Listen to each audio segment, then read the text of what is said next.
things become profound and serious, and I would say even in a religious sense, because what's religious is about what's profound and serious in some sense by definition.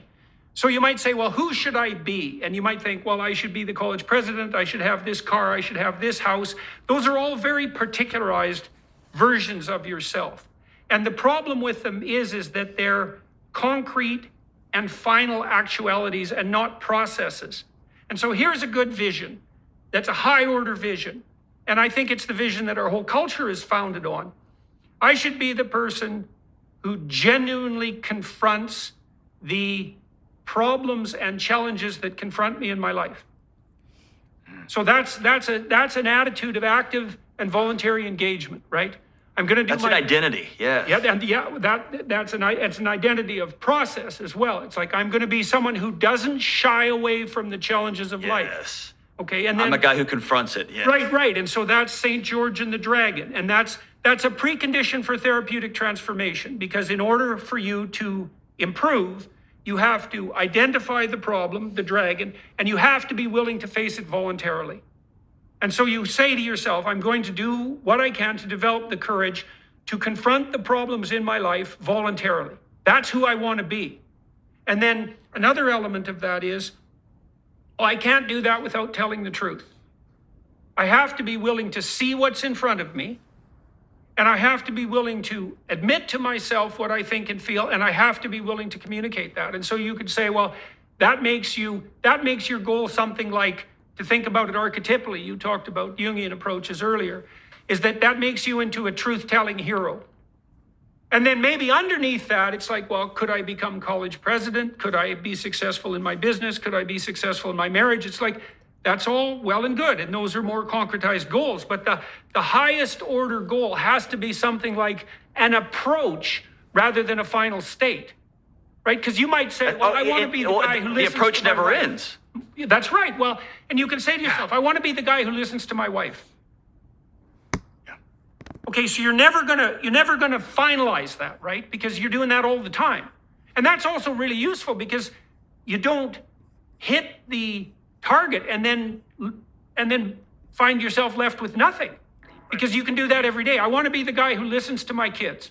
I want to be the guy who pays attention to my friends. And I want to be the guy who speaks my mind carefully and judiciously.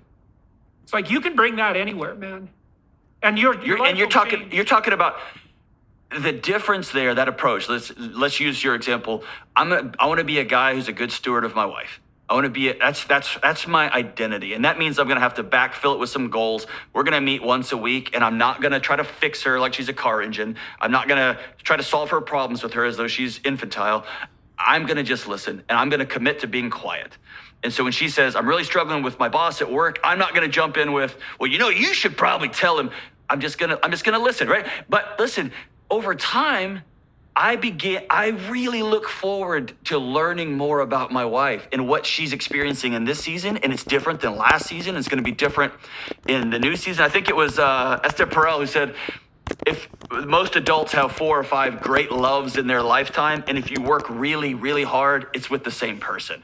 And you become part of their journey. And now I can't wait to hear about what my wife's been reading, who she's becoming, and how I can best be a partner to her in this new season, whatever it is. It's not constantly trying to get back to, remember how much fun we have and we were dating? Man, what a waste of a life. Let's go this way, right? Let's move forward. I think, tell me if I'm on the right track here. That idea of owning, acknowledging reality, I didn't mean to, but I'm looking in the mirror and I've gained 100 pounds. I didn't mean to, it wasn't my intention, but now I've spent 15 years in a middle manager job and I hate my life. I hate going to work every day. I think we do not have the skill set for one of the most important psychological functions that we just took it out of life, right? And I think it's Ernest Becker's work and Yalom's work. I think we don't have any sort of ability to grieve privately or as a group. We've lost the skill set of grief. And so we can't acknowledge reality because we don't know what to do when we look in the mirror and say, I didn't measure up to who I wanted to be. I didn't mean to yell at my kid, and I did. I didn't mean to get another dessert, and I did. We can't deal with that grief, and so we blow by it and say, you keep putting desserts in front of me, or if you had just picked up your trike, 6-year-old, I wouldn't have yelled at you. We just outsource our dysfunction everywhere because we can't sit in that gap between what we wanted and our reality. All right, so a couple of things there. You talked about finding yourself on the adventure of transformation with your wife. Now, often men feel compelled, obligated to generate a solution to the problems that their wives bring them. And it is the case, because women feel more negative emotion, that they are more likely to bring up problems. That's why 70% of divorces, by the way, are initiated by women. It's because they feel more negative emotion. So if the relationship is shaky, they're going to suffer for it more first. And they probably feel more negative emotion because they're more sensitive, because they have to take care of infants. And so anyways, we can put that aside. Now, it might be that you should help your wife solve her problems. And maybe she's coming to you for that. But one thing you need to understand, and you might understand this as a diagnostician, is, well, do you know what the hell her problem is?